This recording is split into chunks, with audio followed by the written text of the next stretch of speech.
Hi there, what's up? My name is Kofi Bohyeba. You are welcome to my YouTube channel. Today on Did You Know, we'll be talking about the various blood types. Did you know there was more to blood types apart from donating and receiving from others? Yes, there is. I'm sure after this presentation, even if you knew about it, you're going to learn a lot more, and if you didn't, sit tight as I explain everything to you. Let's get this video started.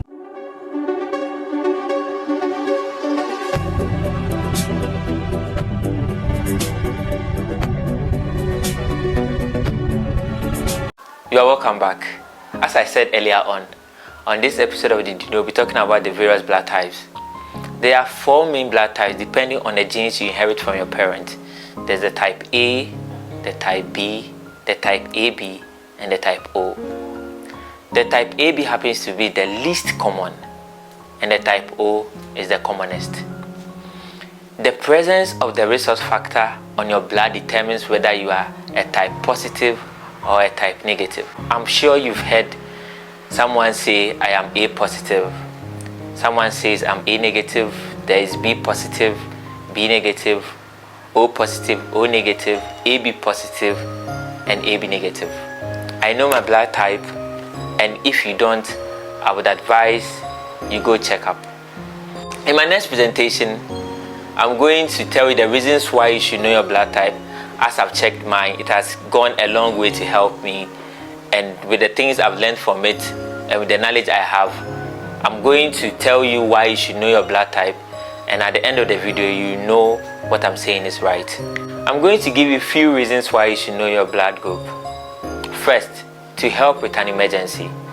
Normally, if there's an emergency and a patient is presented to the hospital, what the nurses and the lab technicians do is we make sure we know the person's blood group. It's going to help if the person is going to need a transfusion immediately. And if you knew about your blood type, it's not necessarily going to mean we are going to give you the blood after you said you are A positive or A negative. We're obviously going to test, but what you tell us is going to mitigate the process, and it's going to help us know whether to call other hospitals to ask for blood we don't have, or it gives us heads up. And you knowing your blood type is going to go a long way to help with the lab technicians and nurses, and you as well, because it's going to mitigate the process. So the point 2 is going to help you know about your donor type. As I said earlier on, the 4 types and the presence of the resource factor is going to let you know whether you're positive or negative. If you have an idea of your blood group, like I do mine, if in case there's an emergency, or in case a relative or a friend or someone needs blood, at least you can volunteer and tell a lab technician or a nurse that you belong to this group.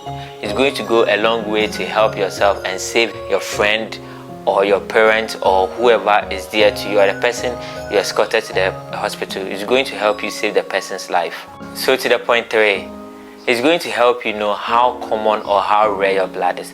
As I said earlier on, the type AB is the least common and the type O is the most common, because we've realized that depending on the number of blood donation exercises we've done, even if you check in the world, most people belong to the blood O group.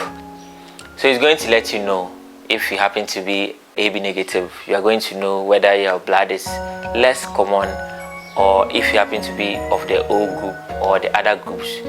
At least it's going to give you a heads up about how common or how rare your blood is, so you know how to take care of yourself. Now, to the last point, which is the point 4. It's going to help you plan a healthy pregnancy. There is a condition called hemolytic disease of the newborn. This condition happens when an Rh negative mother or a parent belonging to any of the blood group, as I said earlier on, resource factor, Rh negative mother conceives a child of the Rh positive group. Mostly, there's an incompatibility in their blood, and this condition can go a long way to kill the child or the fetus inside the mother's womb. So, let's take a blood group for example. Say O negative mother conceives a child of the O positive group because the father could be of the O positive group.